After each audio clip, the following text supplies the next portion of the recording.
I have some love notes for you. Today is the final installment of Love Notes for 2020. These are little notes that I've been writing over the last decade to inspire you to live an extraordinary life. So enjoy this episode of Love Notes collection number 3.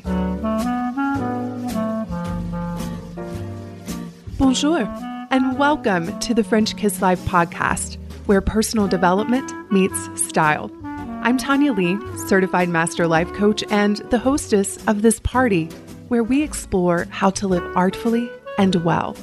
Each week, I'll be sharing inspiring stories, practical tips, and timeless wisdom on how to elevate the quality of your everyday and celebrate along the way. Let's dive into today's episode. Hello, beautiful friends. Are you ready for the holidays? For me this year, the holidays are going to be so simple, and I could not be more excited.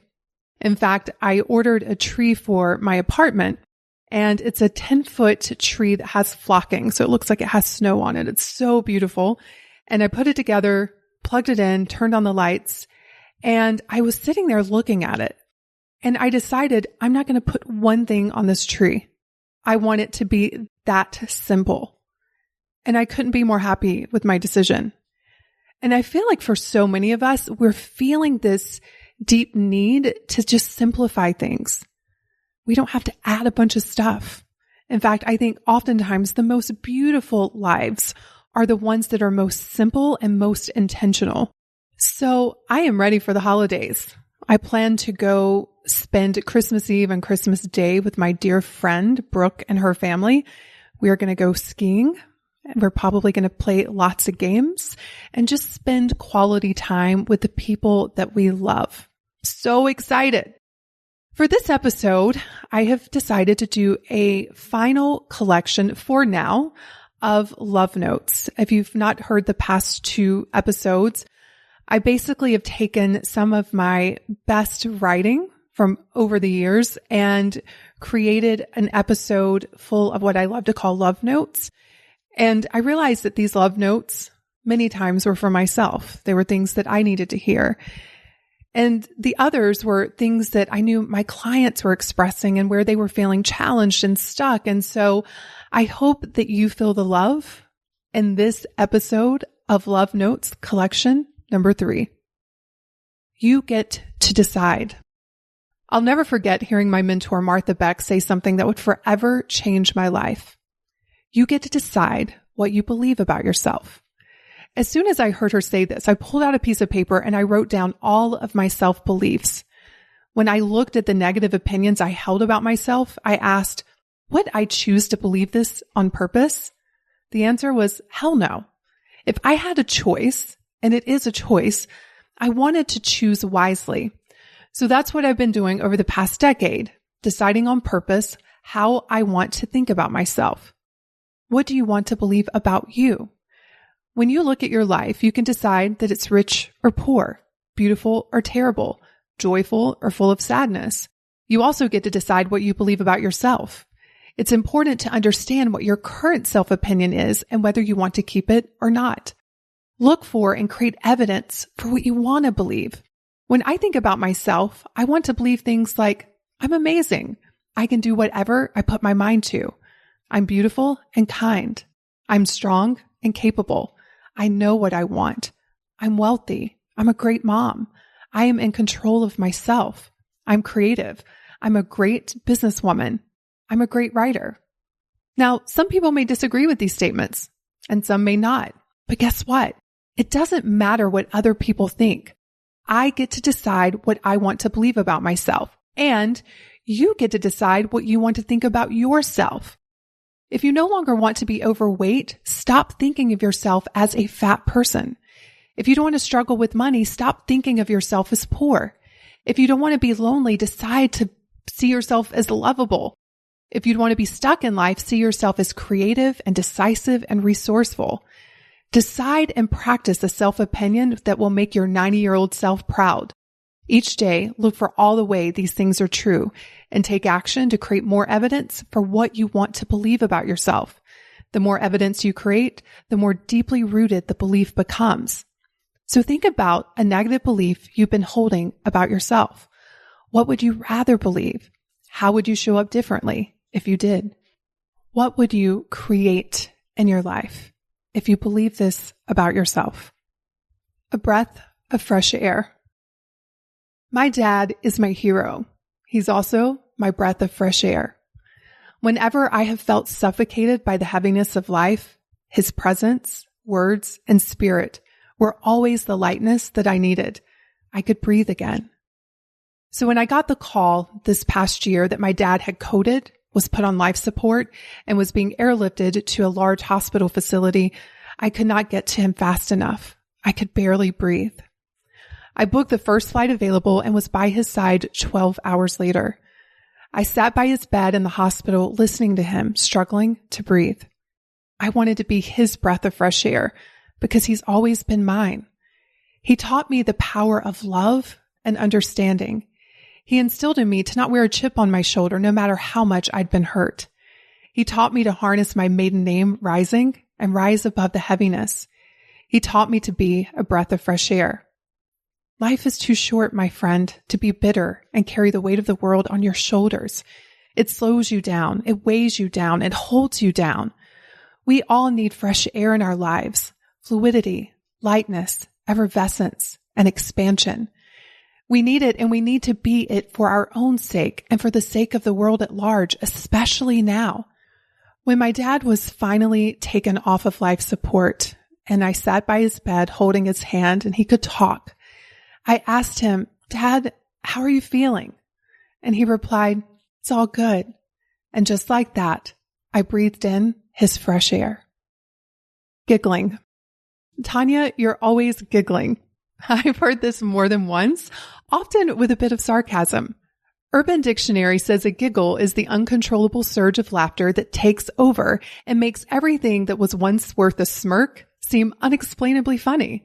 When you have or had the giggles, you feel giddy for a while after. So call me childlike if you wish. I take that as a huge compliment.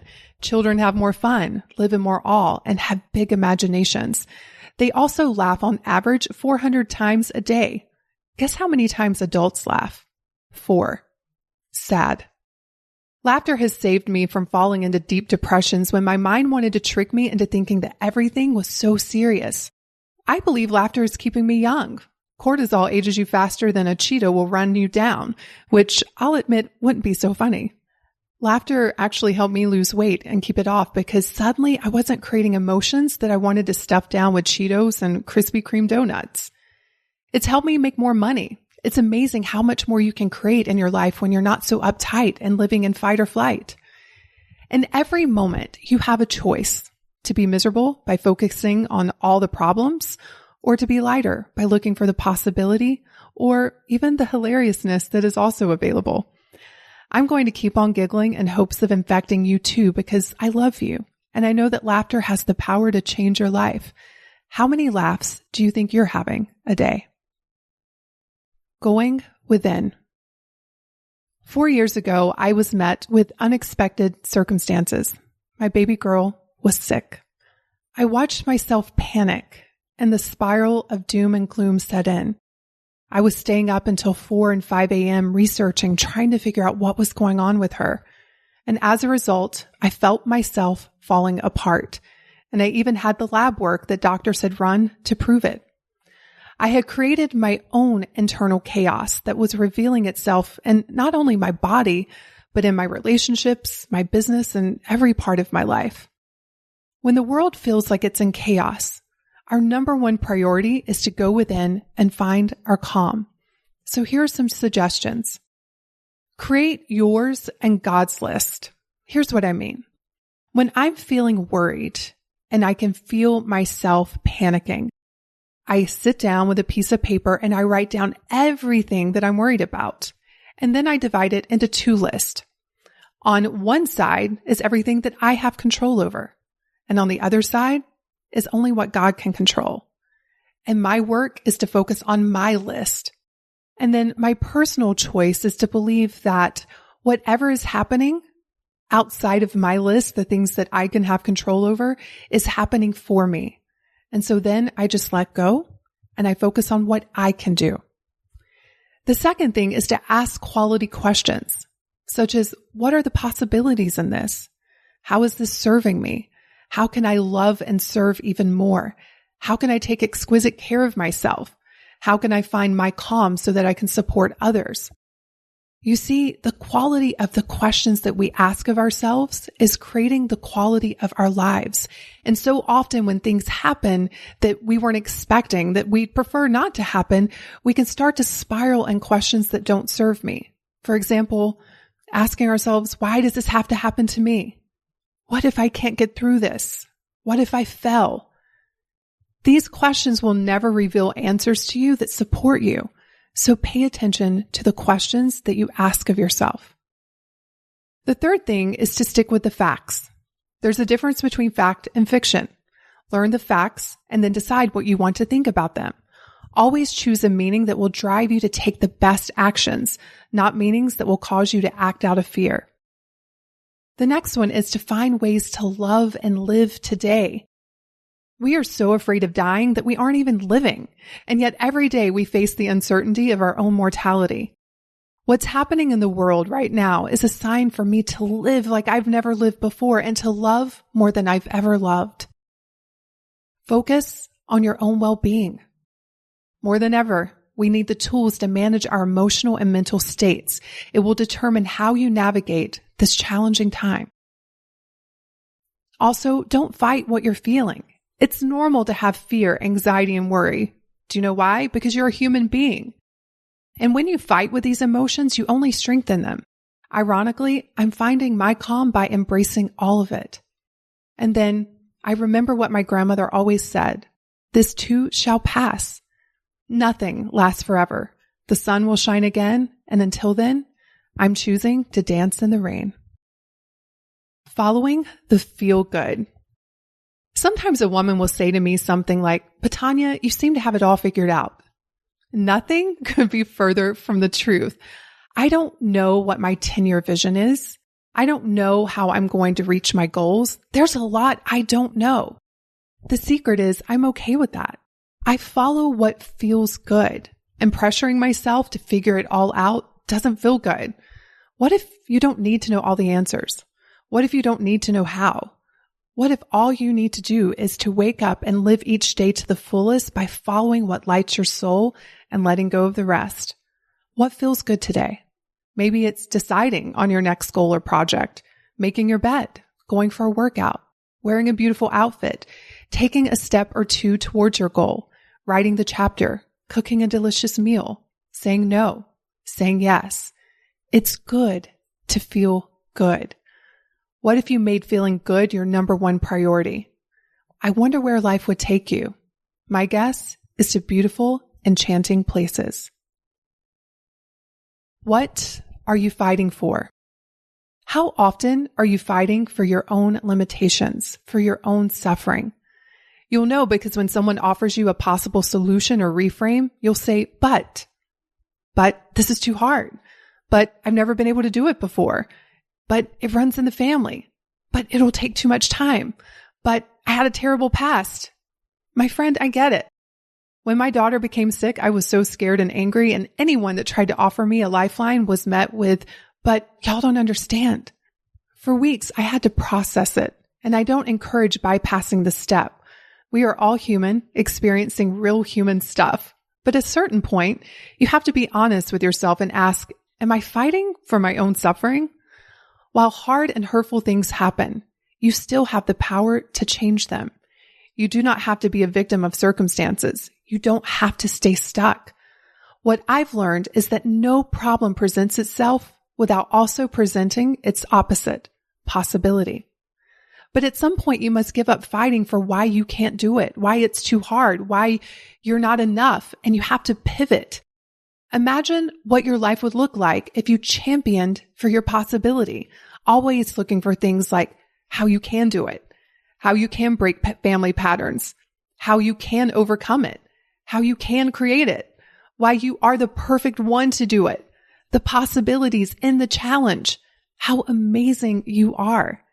This is a mindset shift we can all learn, and the more you practice it, the better you get at it. But step number 1 is this. You must move out of victimhood where everyone fights for their limitations and move into Power City where championing for yourself is always in style. A bring it attitude.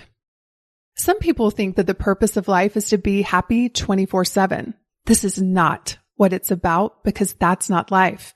Life is about contrast.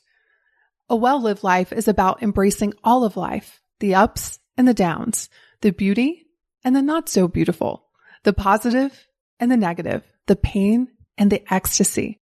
It's about not fighting with life, but allowing it. Then you get to decide how you show up in each moment. Most of our suffering is wanting life to be different than what it is in this moment. While desire is a beautiful thing, you don't create it by fighting with what you have. I've experienced so much relief and personal power by saying, bring it to my own life. Bring me the pain and the joy. Bring me the terror and the beauty. Bring me the failure and the success. Bring me the sickness and the health. I'm willing to experience all of it. I don't want to fight with life. It's exhausting and it only keeps me stuck. I want to be open to all of it, knowing that no matter what happens, I will always be okay. And so will you. Think about what kind of life you'd have and what kind of life you would live if you had a bring it attitude. Let it be easy. Think about all of the areas of life that feel hard for you. What would it look like and feel like if you let it be easy? I know we've been taught that certain things are hard, such as losing weight, making money, growing your business, being a mom, writing a book, relationships. Notice how when you believe things to be hard, how you're really good at proving that true. For years, I wanted to write a book. It felt so hard because I had been told that it is, and I believed them. But I was determined to not let another year go by without writing the book that was within me. So I asked myself, how can I make this easy and fun? Suddenly, I had an idea. I would film 12 videos from around the world and release them each month. These videos would turn into the chapters of the book. Now, imagine if I'd gone about writing this book the hard route, the way people had told me I should do it. I would be obsessing about a book title, slaving away at the computer, worried about what everybody was going to think, selling my soul to get some publishing deal. That felt hard. But my way felt easy.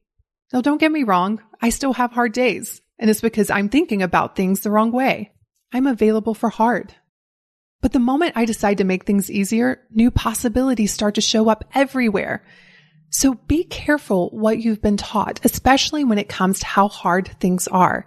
That's the thing. You get to decide the rules of your life.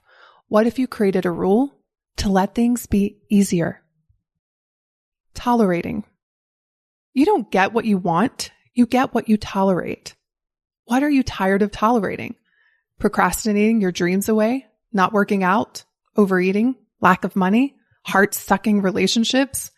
Listen up, my friend. You get to decide that you're no longer available to tolerating your life. It's a decision. It's a shift. It's a new way of being. It's saying, I'm no longer available to this. And then it's practicing your decision every day until you look around and realize that you're no longer tolerating your life, but you've fallen madly in love with it. She embraced it all. One day, she decided to own all of it. Her divorces, eating disorders, stretch marks, her quirky ways, what she wanted, what she loved, her success, her failures, her past, her present, and her future. Suddenly, the shame melted away. She was no longer in hiding. She was standing boldly in her life, unshackled by the past and sauntering towards her future. She was embracing who she was, all of it, and life embraced her in return. The past. You can talk about my past, but I don't live there anymore. How much time do you spend talking about your past? People love to bring it up. We think about it often. We talk about it a lot. We can use it as an excuse as to why we can't do what we want to do and be who we want to be. But here's the deal. It's done. What happened 10 years ago, 10 months ago, 10 days ago, and even 10 seconds ago is history. It now exists only as a story in your mind. If you want to create a new future, you must stop hanging out in the past. This is one of the biggest shifts that my clients make. We stop hanging out in the past and start celebrating where we are and where we're going. And as we embody our future selves, not our past self, we magnetize our futures to us. Self-image. We often try and change our lives by taking a lot of action, only to keep coming back to a similar result. For example, we go on diets only to come back to a certain number. We go on dates only to keep attracting the same kind of person. We take the business courses only to stay at a certain level. We read the financial books and sit down and create our budget only to have an unexpected bill or overspend within weeks. Here's the thing. Life is reading your energy, not your actions. And it's always responding to who you believe yourself to be, not what you do. Of course, I believe in action, and I believe in taking action from who you want to be. That is the secret formula. This requires a complete makeover of your self-image, how you think about yourself, how you see yourself, what you see as possible, how you show up, what you surround yourself with. Because your life can only be as expansive as you are. Big decisions. For years, I wanted an expansive and extraordinary life, but I was too afraid to make the big decisions. What if it doesn't work out? What if it fails? What if I lose money? What if people judge me? So I settled for ordinary because I was only willing to make ordinary decisions. But when I started to make the big, extraordinary decisions, life started to meet me there. Life rewards courage. In the past year, I've made some big decisions. And hey, listen, there are no guarantees. It's all unknown. And I've witnessed my own brain want to freak out. But I remind myself that I have my own back. I also remind myself that I'm not here to live a status quo life. I want adventure, abundance, passion, love, and ecstasy. These all require that I have the courage to step into the unknown. I'm willing to take the risk because without the risk, there is no reward. So what's a big decision your soul is asking you to make? Believing first. How many times have you said, I'll believe it when I see it? We have it backwards. What you currently see is based on your current beliefs. If you want to see something different, you must practice believing in it first. This asks that you stop looking around at what is and start dreaming of what can be. This requires creativity, imagination, play, and fervent faith. It also requires that you relax and trust because when you truly believe in something, you don't have to pressure, hustle, and punish yourself to get there. You find so much joy in the journey when you believe in where you're going. It's like pressing the click button on Amazon and knowing that your order is going to show up. What's something you want to see? What do you need to believe first in order to see it? Scheduling you. Are you on your schedule? In one of my programs, I teach women how to create a calendar that reflects their dreams and desires. And guess what I challenge them to do? Schedule themselves first. What do I mean by this? Scheduling the things that light you up, make you feel beautiful, inspire you, energize you, relax you, feed your feminine soul. You may think you don't have the time, but let me assure you, coming from a former critical care nurse, you don't have time not to. When you make yourself a priority, life starts to prioritize you in return. 3 options. I'll never forget reading a passage from Eckhart Tolle. He said, if you find your here and now intolerable and it makes you unhappy, you have 3 options. Remove yourself from the situation, change it, or accept it totally. If you want to take responsibility for your life, you must choose one of those 3 options and you must choose now. At the time, I felt stuck in a negative situation. I'd spent months complaining about it, resisting it, and indulging in the suffering. When I read this, I decided I was going to change it immediately. With one decision, my energy started to flow again. Do not spend another moment of your life resisting what is. It's too short and way too precious. Refuse to be stuck. Either remove, accept, or change. You've got this. Slow living. Is time measured in seconds, days, months, and years, or is it how much life you were able to experience in those moments? Is time something that is the same for all of us, or are some of us able to experience time in a different way? Are some of us able to slow time down and others speed it up? I am at a season in my life where my calendar is full, and yet, ironically, time feels much slower. Living a slow life is not about moving slow. It's about living a life that is true to you, cutting out the noise that takes you out of your sweet spot. It's about being fully present with each moment. Many assume I'm too busy or I'm moving too fast, but my experience feels much slower than those days when my life was filled with shoulds. I'm starting to believe that the faster you are moving in alignment, the slower you experience time. What are you consuming? Last week, Instagram informed me that my daily time on the app is down to less than 15 minutes a day. Facebook is a bit more because I love going into my group and supporting the members of my program. I love celebrating with them. However, I'm spending less and less time on social media these days because I don't like how it feels. Life changes when you develop an only haute couture mindset, when you're very picky and only invite the best into your world, when you value how you feel more than what's happening on the outside. Haute couture represents quality and high standards.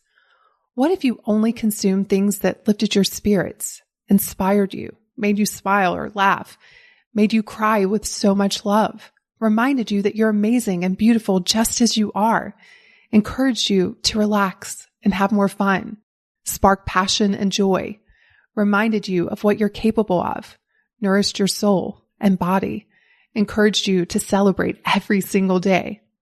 You become what you consume, so consume on purpose. Dead fish. One of my favorite quotes by Rumi says, "Why look like a dead fish in this ocean of God?" Sometimes people will say things to me like, "Tanya, it's easy for you to be happy. Look at your life." I want you to hear me. When I started creating my life on purpose, I was a full-time critical care nurse working 12-hour shifts, and I was overweight. I was not jet-setting to Paris or running a company. I was cleaning bedpans and eating Cheetos straight from the bag. Like so many, I bought into the illusion that life would be better one day when I lost the weight, when I found a new career, when I had more money. You know the drill. One day, I decided I was done putting my joy and happiness off until one day, and I started to bloom where I was planted. I started to come alive. I smiled more. I dressed better. I ate a little less. I moved a little more. I tried new things. I read new books. I woke up to the life I had. And my friend, that's when things started to change. Every day, you can focus on what's wrong and walk around with a sulk, or you can wake up and find joy and blessings in your life as it is right now, and they are everywhere. As you come alive in this ocean of God, you'll notice that your life starts to change with ease. You attract who you are. So if you don't want to attract dead fish, don't be one. Okay, my friends. That concludes Love Notes Collection 3. If you haven't listened to the first two, make sure you go back to the last two episodes. And I will be doing these more in the future because, as I said in a previous podcast, I have been writing content for over 10 years. So I have so many things I want to share with you. But this wraps up the Love Notes collection for 2020. And if you want a little sneak about next week's episode, I'm going to be talking about my biggest lessons from 2020. And y'all, I think we can all agree 2020 has served up some lessons for us. So I can't wait to share mine, and I look forward to hearing about yours. Until we meet again, hopefully next Wednesday, much love and much blessings to you. Take care. Cheers. If you enjoyed this episode and you want to dive even deeper into the French kiss lifestyle, let's start with a makeover, a mindset makeover. You can download my free training, The 3 Mindset Makeovers Every Woman Needs, by visiting FrenchKissLife.com/mindset. Because after all, mindset is the new black.